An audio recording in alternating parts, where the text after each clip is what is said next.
Hai guys, kembali lagi bareng gua di Baraya Anime. Setelah survei ini itu, cek sana sini, sungguh aing liar guys mencari sesuatu yang belum ada. Ternyata apapun itu hampir semua sudah dibahas. Gua ketelatan lahir ke dunia per-YouTuban. Tapi pada kesempatan kali ini gua bukan mau curhat, melainkan akan membahas salah satu komik berjudul A Become the Tyrant of Defense a Game. Project The Empire merupakan game klasik MMORPG pertahanan paling sulit di dunia, di mana dari semenjak game ini dirilis 10 tahun yang lalu hingga saat ini belum ada seorang pun yang mampu menamatkannya. Dan tepat di sore ini, seorang YouTuber gamer bernama Classical Geek dengan jumlah pengikut 2.340 membutuhkan 172 video untuk dirinya bisa menamatkan game ini. Classical Geek ini bebengetannya. Dirinya merasa senang karena menjadi orang pertama di dunia yang berhasil menamatkan game ini.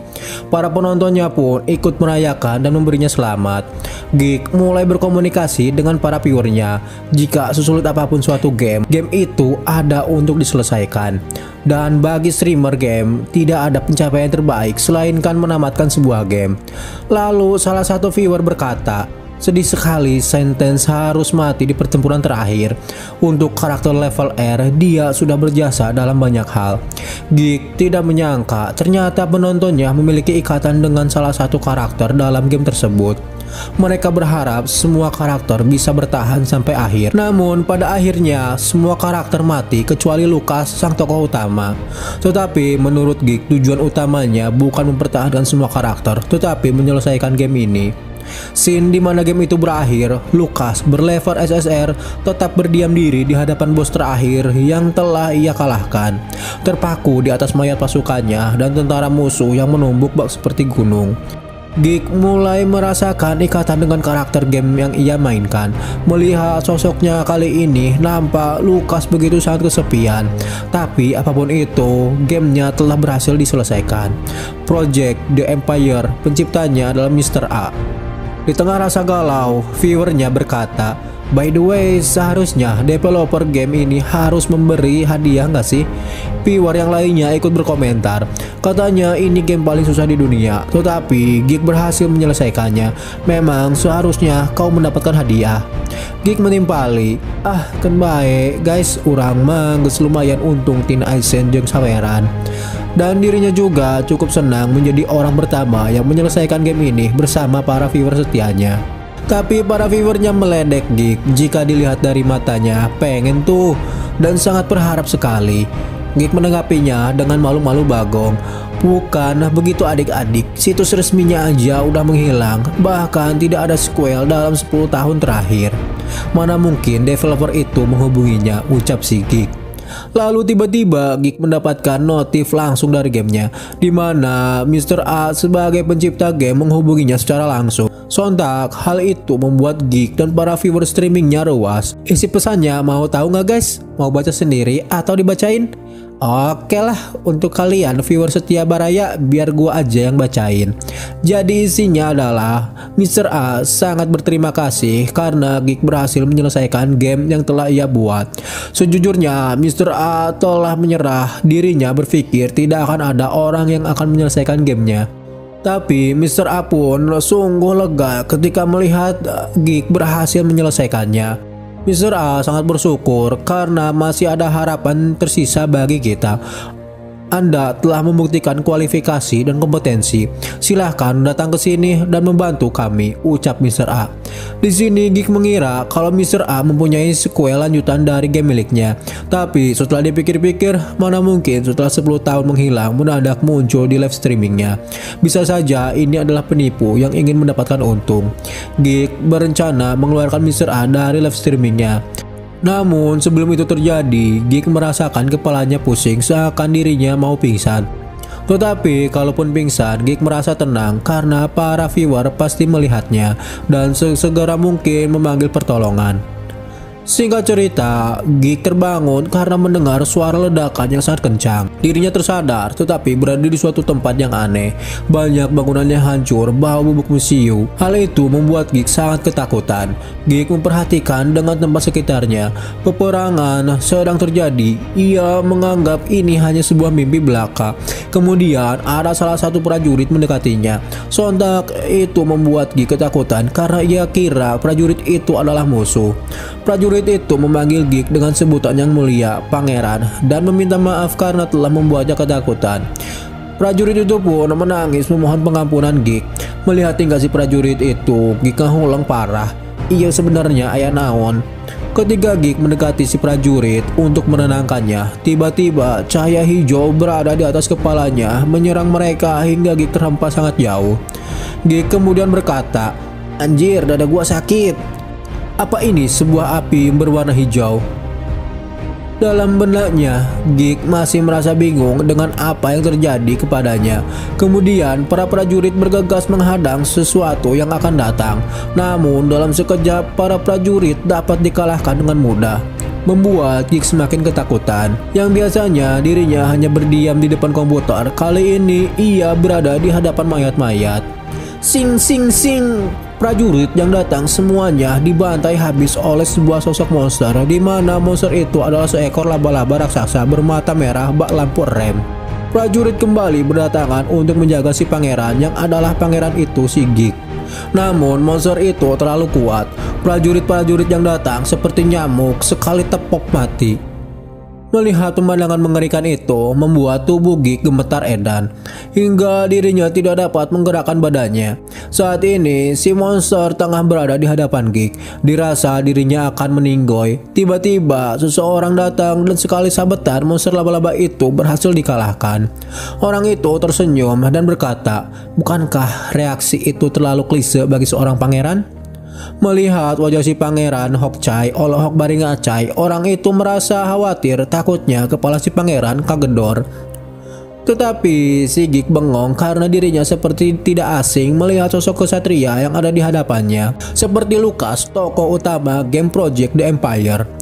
Di sini Lucas sangat senang karena akhirnya si pangeran memanggilnya dengan nama asli. Selama menjadi pengawal pribadi pangeran, si pangeran tidak pernah mengingat namanya sama sekali.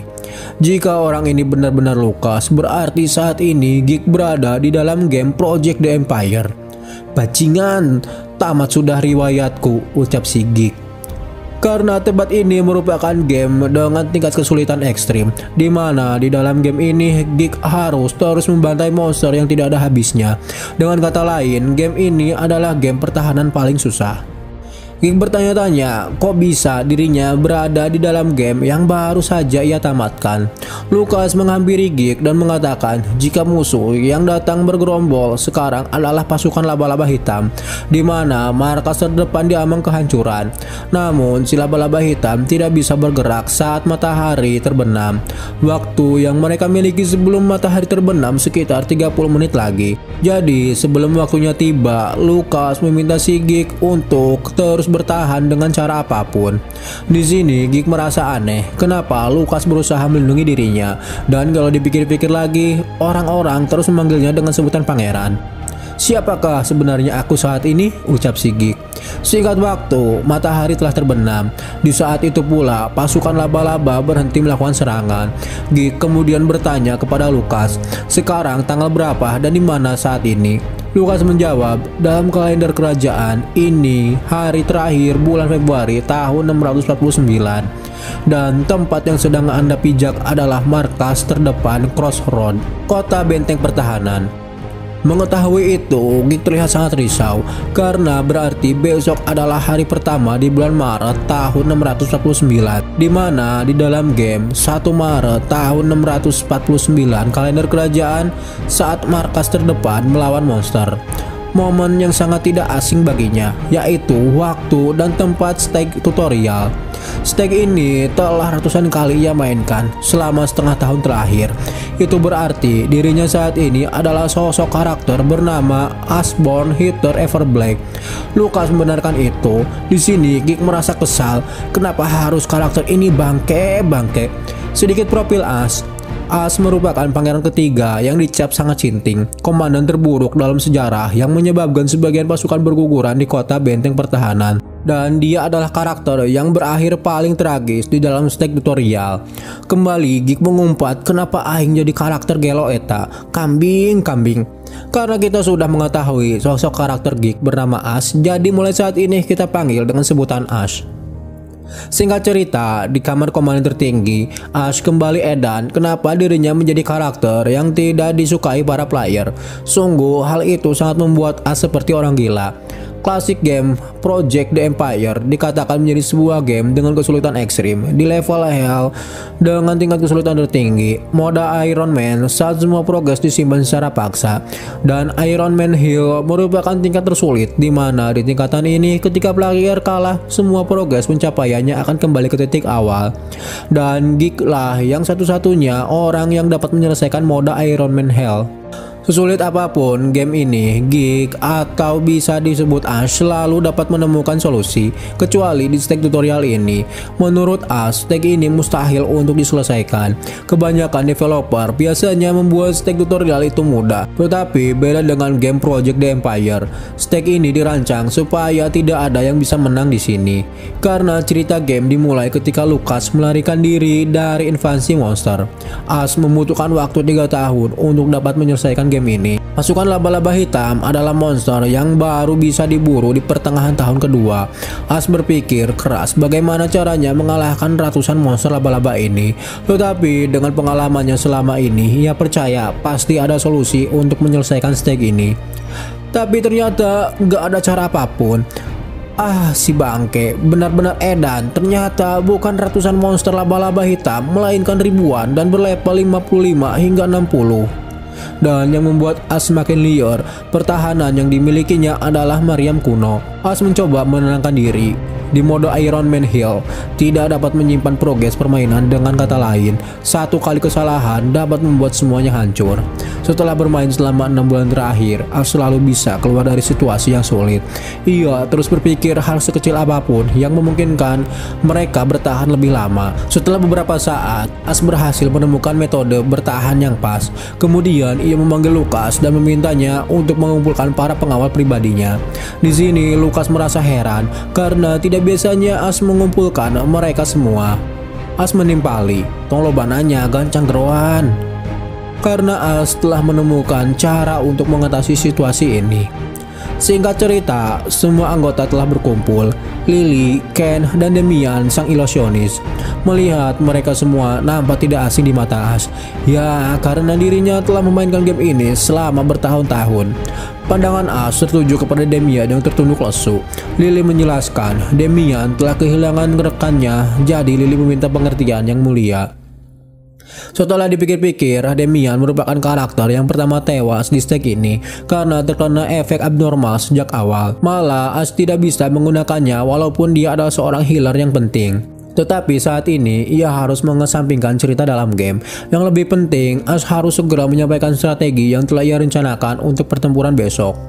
Peran pertama untuk Lily yang merupakan magician yang mampu melakukan serangan api. Dia adalah DPS utama yang mampu mendaratkan mantra kuat dengan cepat. Bagi kalian yang belum tahu singkatan DPS, DPS adalah damage per second. Lily ditugaskan sebagai perisai atau tanker utama, bertugas menahan serangan laba-laba. Di sini Lily sempat protes karena dirinya adalah seorang mage, bukan tank. As tidak menghiraukannya. Ia lanjut memberi perintah kepada Ken.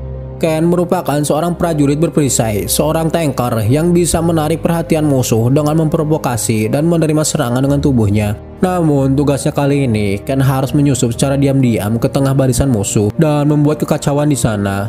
Kemudian Damian merupakan hero support healer seperti Esteh dan Rapatar, karakter yang sangat dibutuhkan dalam tim. Namun untuk kali ini As menugaskan menjadi seorang marksman penembak jitu seperti hero favorit Epical Glory yaitu Leslie. Terakhir tugas untuk Lucas yaitu memberi komando para pasukan untuk menahan garis depan. Ken kemudian memprotes strategi yang dibuat oleh As karena mereka sering hampir mati akibat strategi ngawur yang dibuat As. Mendengar itu, As sedikit jiper. Dalam hatinya, nu kamari lain orang sumpah, eta masih gelo As. Memang benar strategi ini terdengar gila, tetapi stage ini adalah stage yang tidak mungkin diselesaikan hanya dengan cara biasa, yang artinya tidak ada cara lain untuk menyelesaikan stage ini selain menjadi orang gila. Karena itu, keputusannya sebagai komandan tertinggi tidak bisa diganggu-gugat. As bersikap layaknya seorang diktator. Apa kalian sedang ingin memberontaknya kali ini? Melihat tatapan As yang begitu sangat menyeramkan membuat semua orang terdiam. Ken kemudian meminta maaf dengan apa yang diucapkannya tadi. As merasa jika dirinya kehilangan kepemimpinan, maka semua ini akan berakhir. Jadi ia harus membuat semua orang mengikuti arahannya. As mendekati Lily dan tiba-tiba menusukkan pisau di tangan Lily. Walau strategi ini gila, tapi kalian semua mampu untuk memenuhinya kan? Ucap As. Selama dirinya berada di tubuh si sinting Ash, ia memutuskan untuk bertingkah sedikit lebih gila. Hah, sedikit? Ujuk-ujuk nusuk seorang kewes disebut sedikit? Memang sudah gila ini si Ash. Semua orang terkejut dibuatnya. Ken menilai sang pangeran sintingnya sudah kronis. Apa ia tidak tahu betapa pentingnya seorang penyihir? Bagaimana ia bisa pergi ke medan perang bersama si komandan gila itu? Namun yang terjadi, area di mana As menusukkan pisaunya mengeluarkan api. As menilai apakah mungkin developer memasukkan skill ini sebagai candaan atau apalah. Tapi setiap karakter mempunyai skill pasifnya masing-masing yang bertentangan dengan peran mereka masing-masing. Ketika Lily masih kecil, gerombolan goblin menyerang desanya dan Lily terluka oleh sabetan salah satu goblin. Dan sejak saat itu, Lily mempunyai skill pasif yaitu kulit api. Skill ini aktif akibat rasa takut yang ekstrim terhadap benda tajam. Tubuh Lily mampu menangkis serangan fisik dengan membuat kulitnya menjadi api. Selama mana Lily cukup, maka dirinya bisa menghindari setiap serangan fisik. Kudu makan buff ungu biar mananya awet. Skill pasif ini sebenarnya susah digunakan di dalam game, tetapi tempat ini adalah kenyataan. As berencana mengoptimalkan kekuatan pasif mereka, stage yang mustahil untuk diselesaikan. Kalau begitu, dirinya harus menggunakan cheat. Hahaha, tertawa gila si As. Teruntuk si brengsek yang telah melemparnya ke sini, lihat saja nanti ia akan menyelesaikan game busuk ini dan akan membuat perhitungan dengannya. As meminta maaf karena telah menggunakan cara kasar untuk membuktikannya. Di sini Lily merasa aneh, kok yang mulia bisa tahu? Menurut As hal itu tidak penting untuk dibahas. Selanjutnya Ken. Sewaktu kecil, Ken merupakan seorang pencopet. Ia melakukan itu untuk bertahan hidup, menafkahi keluarganya. Pastinya Ken sudah berjuang keras untuk menjadi seorang kesatria. Alasan kenapa As meminta Ken untuk menyusup ke kerumunan musuh karena skill pasif miliknya adalah cara bertahan seorang pencopet, mampu menyembunyikan keberadaan dirinya dari sekitar. Ken dibuat tidak bisa berkutik atas apa yang diucapkan Ash, hingga ia bertekuk lutut membenarkan paparan Ash dan akan melaksanakan tugas yang diberikan Ash kepadanya. Terakhir Demian, ia adalah orang penting dalam operasi kali ini. Demian mempunyai penglihatan yang sangat tajam. Itulah sebabnya Demian dapat mengingat dengan jelas kematian karibnya. Temannya yang mati bernama Van merupakan bestinya sejak di panti asuhan. Van mengorbankan dirinya untuk menyelamatkan Demian di tengah pertempuran. Demian mempertanyakan alasan kenapa As memanggil mereka ke sini. Apakah karena mempunyai tujuan yang mulia atau karena nyawa mereka dianggap murah hanyalah sebagai hiburan semata bagi para petinggi. Demian meminta As untuk mengembalikan temannya kembali. Dalam kesedihannya, As berkata, "Benci saja aku sebesar-besarnya, tetapi temanmu sudah mengorbankan nyawanya demi menyelamatkanmu. Jadi, apakah kau akan duduk diam seperti ini menunggu kematian begitu saja? Apa kau menyerah begitu saja setelah temanmu menyelamatkan hidupmu? Hanya karena komandan sampah ini menyeretmu ke depan pintu gerbang kematian. Kau harus berjuang keras bunuh laba-laba itu yang telah membunuh temanmu. Atau suatu saat nanti kau ingin membunuhku."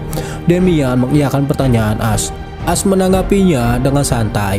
Ia berjanji jika bisa keluar dari situasi saat ini, dirinya akan mati di tanganmu.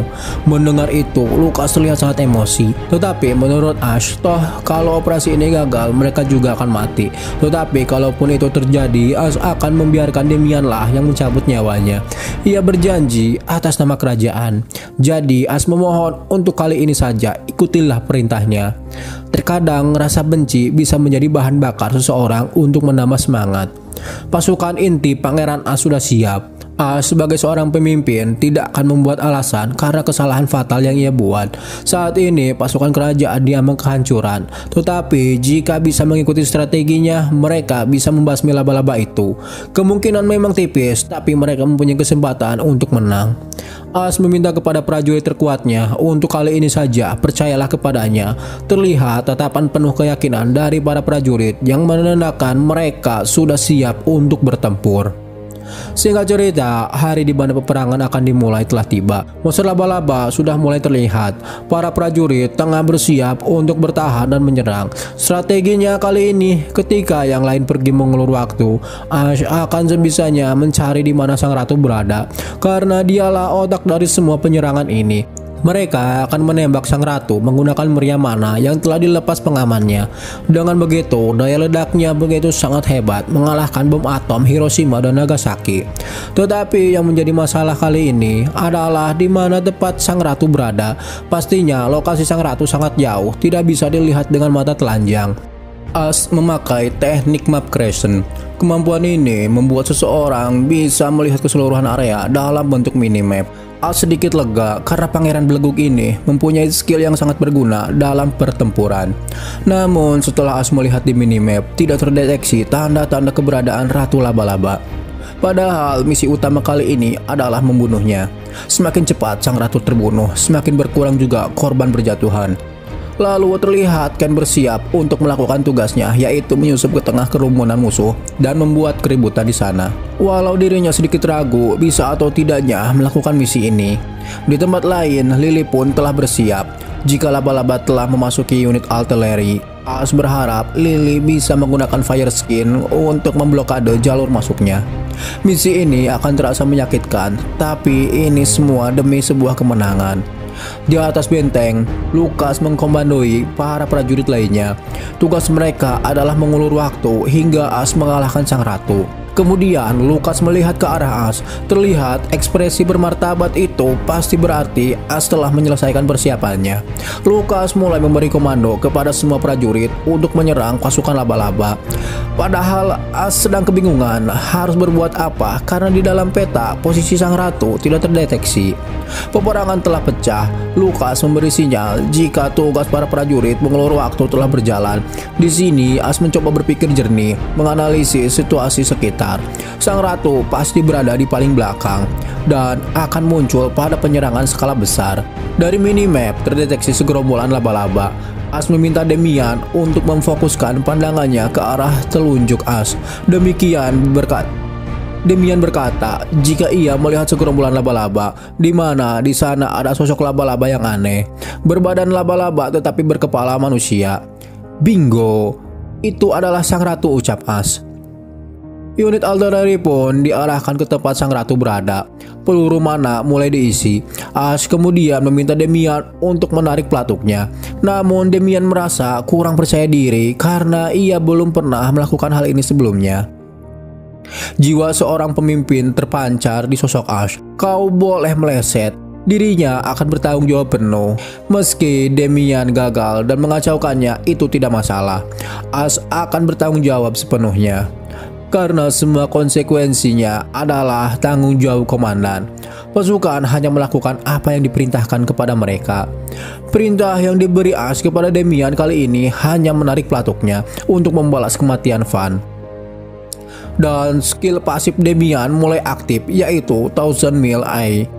Tembakan meriam mana meluncur ke arah di mana sang ratu berada. Pengintai mengkonfirmasi jika tembakannya tepat menghantam bagian tengah pasukan laba-laba. Para prajurit di sana merasa senang dan memuji Demian.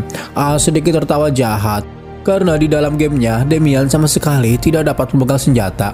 Tapi di sini yang dilakukannya hanya memegangnya doang dan peluru secara otomatis mengikat targetnya sesuai rencana As sebelumnya.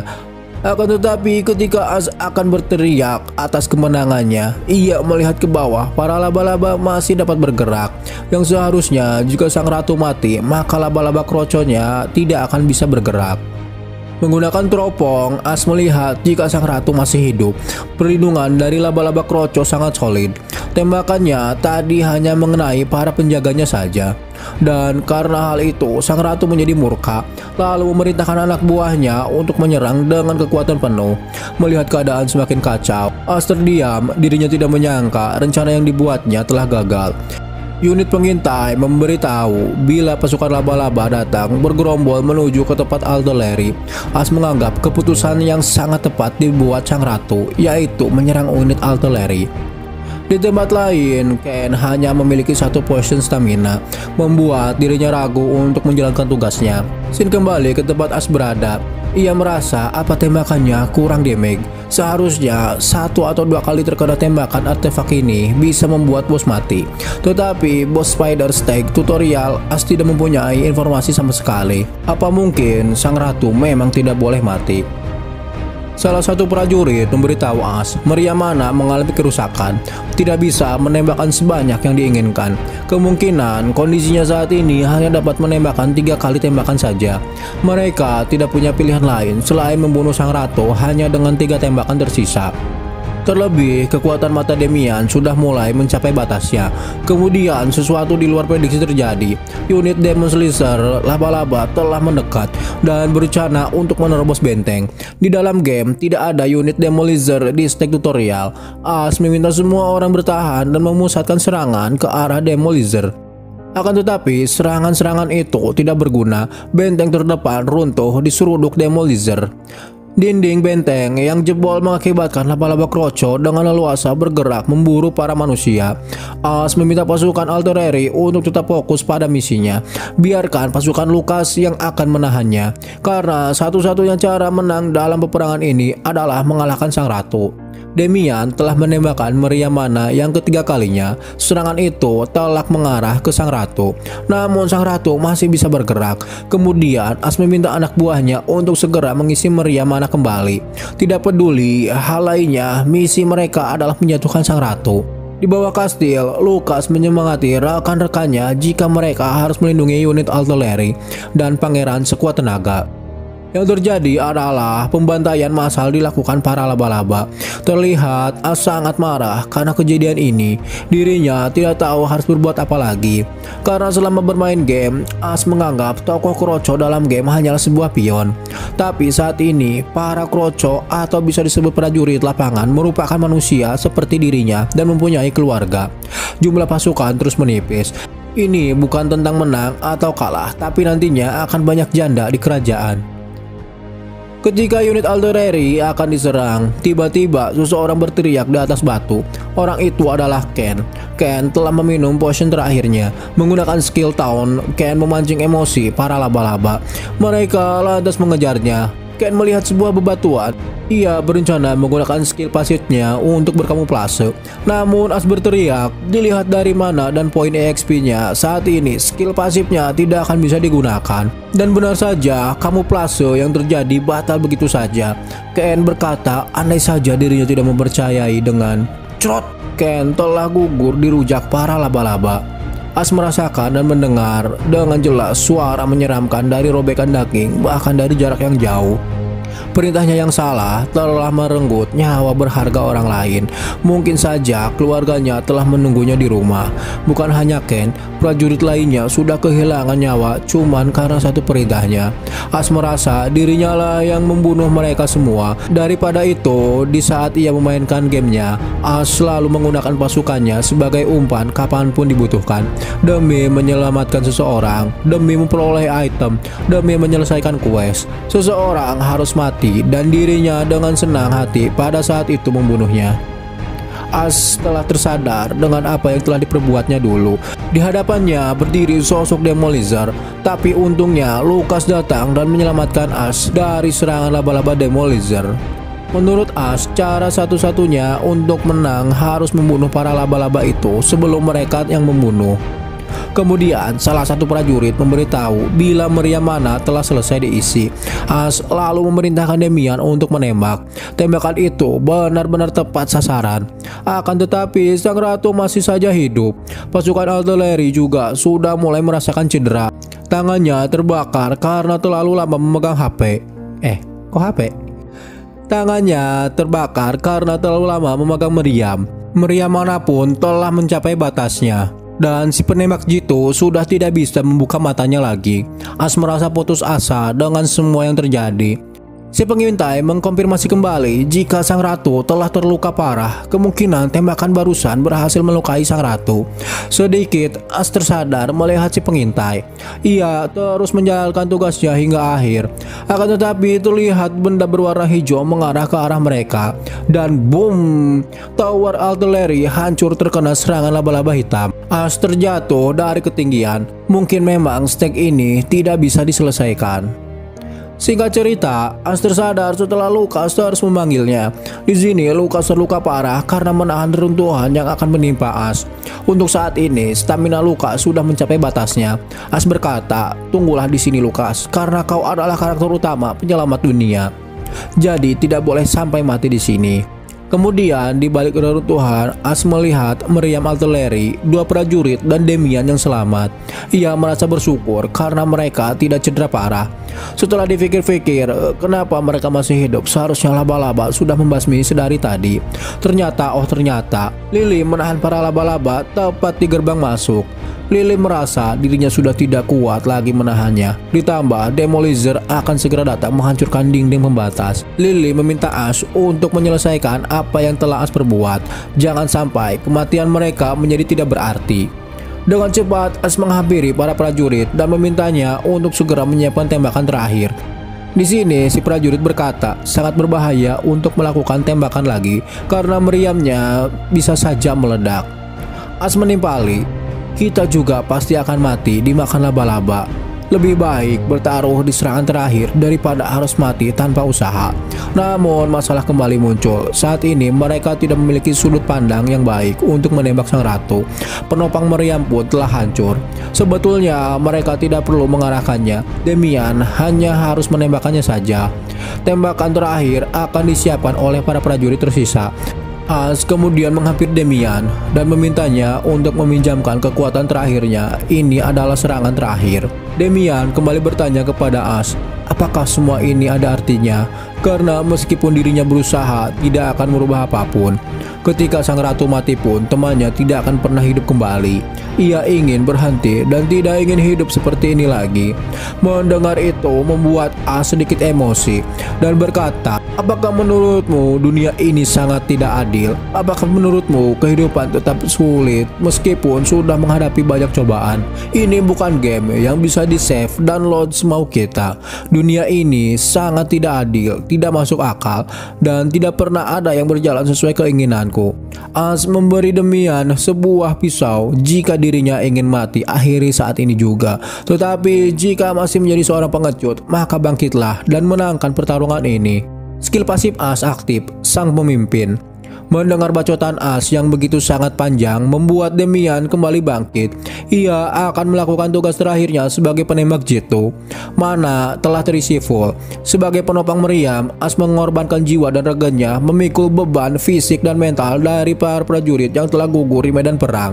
Serangan terakhir ditembakkan ke atas karena jalan mereka terhalang runtuhan. Secara logika, arah tembakan seperti itu mana mungkin bisa mengenai target. Namun jika yang menembaknya Demian, As yakin pasti akan mengenai sasaran. Tembakan yang dilancarkan mengabaikan apapun yang dilewatinya. Seperti tembakan itu hanya ingin mengarah ke tubuh si ratu laba-laba. Scene lalu memperlihatkan kilas balik di mana itu adalah kali pertama As live streaming memainkan game ini. As kebingungan harus bersikap seperti apa setelah salah satu viewernya memuji kehebatan As dalam bermain game Empire Defense. As terbangun dari pingsannya. Ia merasa kaget bila dirinya ternyata masih hidup.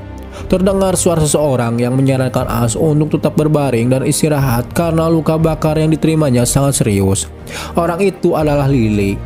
Lily begitu khawatir karena As sudah 3 hari tidak sadarkan diri. As sangat senang Lily berhasil selamat. Menurut Lily, itu berkat As. Tembakan terakhir yang dilancarkan benar-benar menghabisi sang ratu laba-laba. Setelah sang ratu mati, semua laba-laba kroco berhenti melakukan serangan. Pasukan bantuan yang datang telah menangani mayat para prajurit yang gugur dan juga telah membersihkan sisa-sisa laba-laba yang ada. Dengan kata lain, stage tutorial telah berhasil diselesaikan. Karena luka bakar yang sangat serius di tangan, pundak, dan juga leher, Lily menyarankan As setelah sampai di Crossroad harus segera mendatangi Temple agar segera ditangani. Walau setelah sembuh sepenuhnya pun luka itu akan tetap membekas. Itu adalah harga yang murah untuk membayar hidupku, ucap As. Sementara kondisi Lily saat ini berada di kursi roda karena pada saat ia kehabisan mana, salah satu laba-laba menyerang punggungnya. Kemudian sang ratu mati. Setelahnya ia tidak menerima serangan lanjutan. Akan tetapi dari serangan itu membuat saraf-sarafnya rusak hingga Lily tidak dapat menggerakkan kakinya lagi. Tetapi ia sangat bersyukur bisa keluar hidup-hidup dari peperangan itu. Para prajurit, terkecuali 5 orang dari unit artileri, adalah Lucas, Damian, Lily, dan As yang selamat. Dari beberapa ratus pasukan yang bertempur, hanya 9 orang yang selamat. Mendengar itu, As nampak begitu terpukul karena mungkin saja ada metode lain, cara lain baginya untuk menyelamatkan setidaknya 1 orang lagi. Lily menenangkan As, bila Yang Mulia bukan dewa yang dapat mengatur semaunya. Yang Mulia sudah mencoba sebisanya. Ditambah tidak ada yang tahu kalau monster itu akan bergerak dalam jumlah yang sangat banyak dalam beberapa dekade terakhir. Jadi jangan menyalahkan diri sendiri dengan apa yang telah terjadi, ucap Lily. Kemudian Lucas datang disertai tangisan haru karena melihat As telah tersadar. As sedikit heran, bukannya Lucas juga terluka parah? Apa tidak apa-apa berjalan-jalan seperti itu? Lucas menimpali, menjadi tahan banting adalah salah satu dari kekuatannya. Dalam hati As berkata, ya tentu saja dia kan kenaik rank SSR. Singkat cerita, Lucas telah menyelesaikan menulis daftar orang-orang yang telah gugur di pertempuran kemarin. Namun banyak dari mereka yang tidak dapat diidentifikasi jasadnya dan bahkan tidak ada sama sekali jasadnya. Tapi Lucas telah semaksimal mungkin mendapatkan data sebanyak mungkin. As kemudian meminta Lucas untuk mengantarnya ke tempat jasad para pasukan berada karena mereka kehilangan nyawa akibat perintahnya. Setelah sampai di sana, terlihat Damian sedang menatap kosong ke arah para jasad. Melihat As datang, Damian merasa senang karena Yang Mulia telah siuman.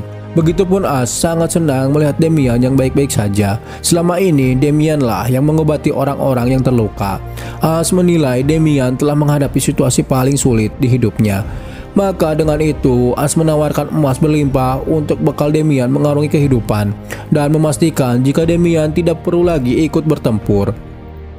Damian menimpali. Sebelumnya Yang Mulia berkata kalau Damian adalah pelatuknya.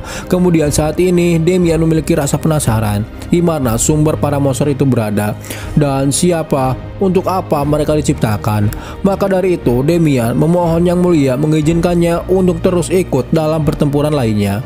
Dengan senang hati, As mengizinkan Damian untuk ikut terus bertempur dalam pertempuran melawan para monster. Acara penghormatan terakhir bagi para pejuang yang telah gugur dimulai, di mana As sebagai komandan utama memimpin acara berlangsung. Dalam hatinya, As terus menyesali banyak korban berjatuhan. Namun saat ini ia menyadari tidak ada cara lebih baik, strategi lebih baik. Tidak ada hal yang lebih bodoh selain menyesali yang telah terlanjur terjadi. As akan bertanggung jawab penuh dan akan memikul beban para pasukan yang telah gugur maupun yang akan bertempur saat ini. As kemudian memerintahkan Lucas untuk memindahkan para jasad pejuang ke Crossroad, kubur mereka di sisi barat Crossroad sebagai memorial untuk keluarga yang ditinggalkan. Dan di bulan kedua setiap tahunnya harus menjadi hari peringatan untuk mengenang jasad-jasad orang-orang yang telah gugur di medan pertempuran ini. As melakukan itu bukan demi orang-orang ini saja, melainkan demi setiap karakter yang sudah ia bunuh tanpa adanya penyesalan selama ratusan kali ia bermain, dan sebagai penebusan dosa kepada mereka. Ini bukanlah akhir, pertempuran yang lebih sulit akan datang. As mengajak Lucas kembali ke pangkalan utama untuk mempersiapkan pertempuran selanjutnya. Stake 0 telah selesai, hadiah penyelesaian telah dikirim, silahkan cek inventory Anda. Penasaran kan apa isi hadiahnya? Ini baru stake tutorial, sudah sebrutal ini. Gimana jadinya di stake akhir? Oke lah, biar kita saksikan di video selanjutnya. Bye bye.